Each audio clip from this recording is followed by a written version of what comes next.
Cumprimentamos a todos com a paz de nosso Senhor e Salvador Jesus Cristo. Estamos iniciando mais um programa EBD na TV. Nós estamos iniciando agora o quarto trimestre de 2011 e temos aí um estudo dentro do livro de Neemias. Então nós vamos ver aí Neemias, integridade e coragem em tempos de crise. Nós temos aí como comentarista o pastor Erinaldo Renovato de Lima e o consultor doutrinário e teológico pastor Antônio Gilberto, ambos da CPAD. E durante esse trimestre, então, nós estaremos, se Deus assim permitir, estas 13 lições. A primeira lição, quando a crise mostra a sua face. Segunda, liderança em tempos de crise. Terceira, aprendendo com as portas de Jerusalém. Quarta, como enfrentar a oposição à obra de Deus. Quinta, a conspiração dos inimigos contra Neemias. Sexta, Neemias lidera um genuíno avivamento. Sétima, arrependimento, a base para o conserto. Oitava, o compromisso com a palavra de Deus. Nona, a organização do serviço religioso. Décima, o exercício ministerial na casa do Senhor. 11ª, o dia de adoração e serviço a Deus. 12ª, as consequências do jugo desigual. 13ª, a integridade de um líder. Então estaremos aprendendo aí principalmente a respeito de liderança cristã, baseado aí no princípio de que a liderança cristã ela deve ter como base principal o estudo, o conhecimento da palavra de Deus. Então vem a fé, a coragem, a confiança em Deus e a determinação para fazer a obra de Deus. E isso enfrentando, é evidente, as oposições, tanto dos que estão fora da igreja, quanto dos que estão dentro da igreja. Então nós vamos ver aí a nossa primeira lição, falando para nós sobre quando a crise mostra a sua face. O nosso texto áureo, e disseram-me, os restantes que não foram levados para o cativeiro, lá na província, estão em grande miséria e desprezo, e o muro de Jerusalém fendido, e as suas portas queimadas a fogo. Neemias 1:3. A nossa verdade prática diz: somente uma liderança guiada e orientada por Deus pode vencer a crise. A nossa leitura bíblica em classe é Neemias capítulo 1, do versículo 1 ao versículo 7, que diz para nós: as palavras de Neemias, filho de Acalias. E sucedeu no mês de Quisleu, no ano 20º, estando eu em Suzã, a fortaleza, que veio Anani, um dos meus irmãos, ele e alguns de Judá, e perguntei-lhes pelos judeus que escaparam e que restaram no cativeiro e acerca de Jerusalém. E disseram-me, os restantes, que não foram levados para o cativeiro, lá na província estão em grande miséria e desprezo, e o muro de Jerusalém fendido, e as suas portas queimadas a fogo. E sucedeu que, ouvindo eu essas palavras, assentei-me e chorei, e lamentei por alguns dias, e estive jejuando e orando perante o Deus dos céus. E disse, ah, Senhor, Deus dos céus, Deus grande e terrível, que guardas o conserto e a benignidade para com aqueles que te amam e guardam os teus mandamentos. Estejam, pois, atentos os teus ouvidos e os teus olhos abertos para ouvires a oração do teu servo, que eu hoje faço perante ti de dia e de noite, pelos filhos de Israel, teus servos. E faço confissão pelos pecados dos filhos de Israel, que pecamos contra ti. Também eu e a casa de meu pai pecamos.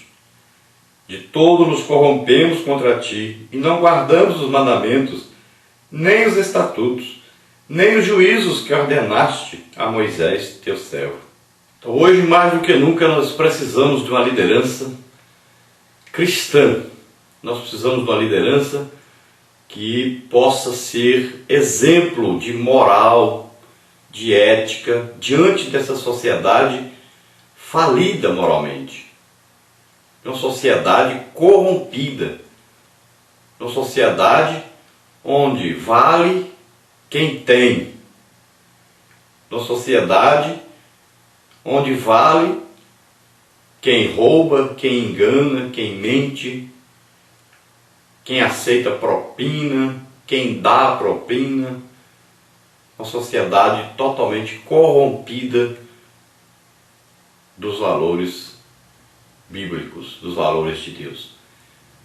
Então, mais do que nunca, nós precisamos de uma liderança firme, uma liderança moralmente correta, incorruptível, uma liderança que seja realmente exemplo para o mundo e também para os fiéis.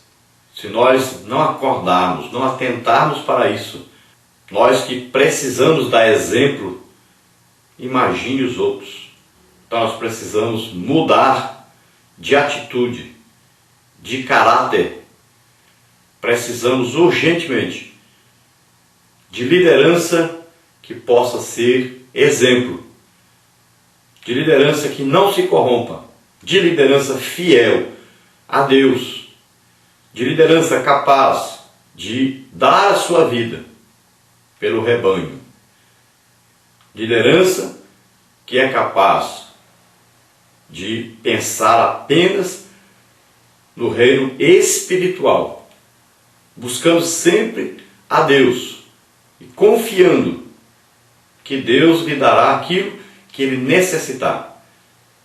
Não será preciso que ele busque as coisas materiais, mas liderança que viva para Deus, que entregue realmente sua vida a Deus e que busque ganhar as almas e mantê-las no reino de Deus. Precisamos urgentemente de uma liderança comprometida com Deus, em comunhão com o Espírito Santo.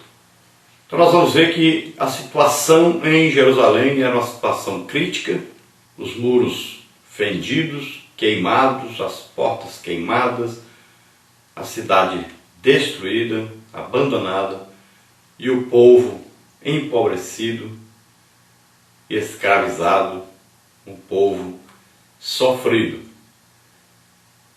Isso devido ao pecado tanto deles próprios como de seus pais. Neemias, então, sabendo notícias, ele estava na fortaleza de Suzã. Era o período persa, de um império muito grande e muito famoso. E nesse período, então, Neemias servia ao rei como copeiro do rei. E Neemias, devido às notícias que recebeu de Jerusalém, dos seus habitantes, da situação do seu povo, ele se entristeceu, foi orar, foi jejuar, foi interceder por este povo, sem ele querer demonstrar essa tristeza perante as pessoas que não eram crentes, pessoas que não temiam a Deus. Mas não tinha como, ele jejuando, orando, mesmo a palavra de Deus ensinando que quando nós estamos orando, nós não devemos nos entristecer, de ficar com a cara fechada, né, e demonstrar que estamos jejuando.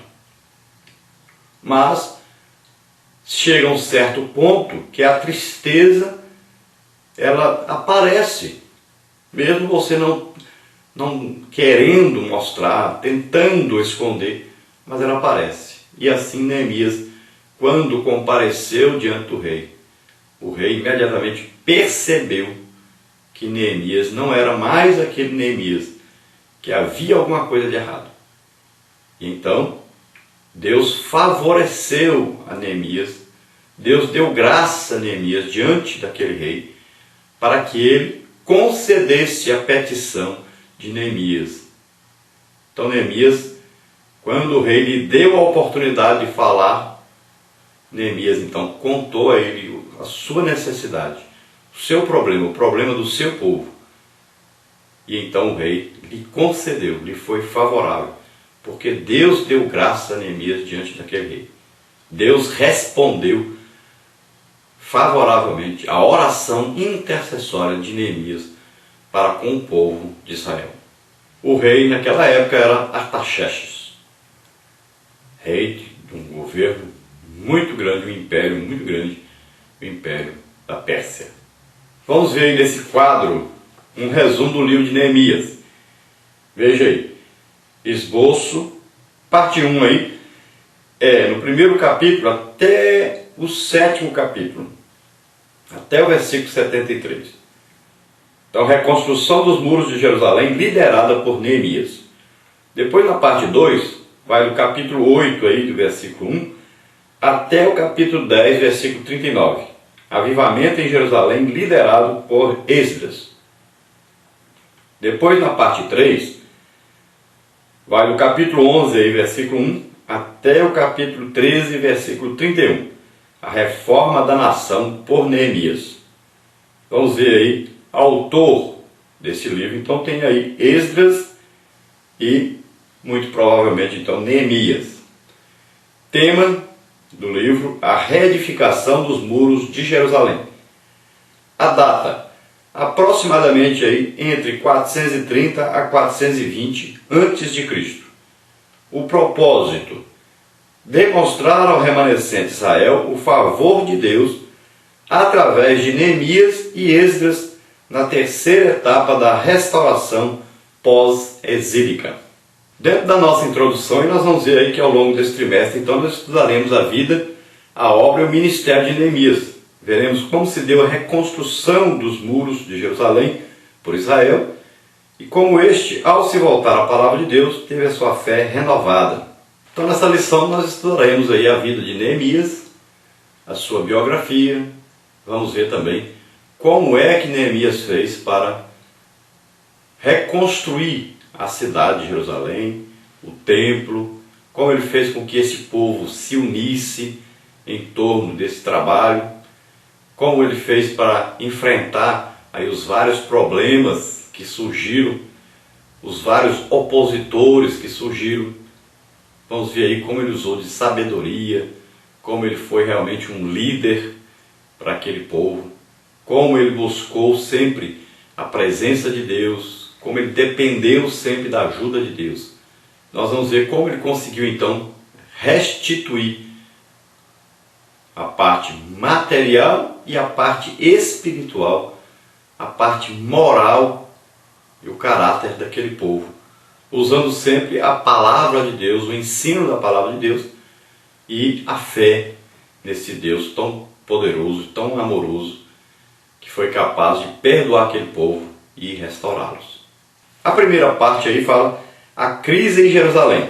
Temos aí antecedentes históricos, Deus dá o escape, a volta com Zorobabel. Na parte 1, então, a crise em Jerusalém, antecedentes históricos. Por causa de sua deliberada desobediência ao Senhor, o reino do norte, composto por 10 tribos, foi destruído pela Síria, que, para humilhar ainda mais os filhos de Israel, levou os cativos à Mesopotâmia. Então, o reino do norte, chamado Israel nessa época, e o reino do sul era chamado de Judá. Então, esse reino do norte, que tinha como capital Samaria e vivia em idolatria, foi levado essa parte cativa para a Mesopotâmia com o Império Assírio. Então, os assírios os levaram cativos ali aproximadamente pelo ano 722 a.C. Então, pela sua desobediência, pela sua idolatria, eles foram levados cativos. Já o reino do sul, chamado reino de Judá, então esse reino, onde estava Jerusalém, esse reino então foi levado também cativo pela sua desobediência, mas não para a Síria. Esse reino de Judá foram levados cativos para a Babilônia. durante o reinado, então, o Império de Nabucodonosor, o Império Babilônico. E lá permaneceram durante 70 anos. Porque depois do Império Babilônico veio o Império Persa.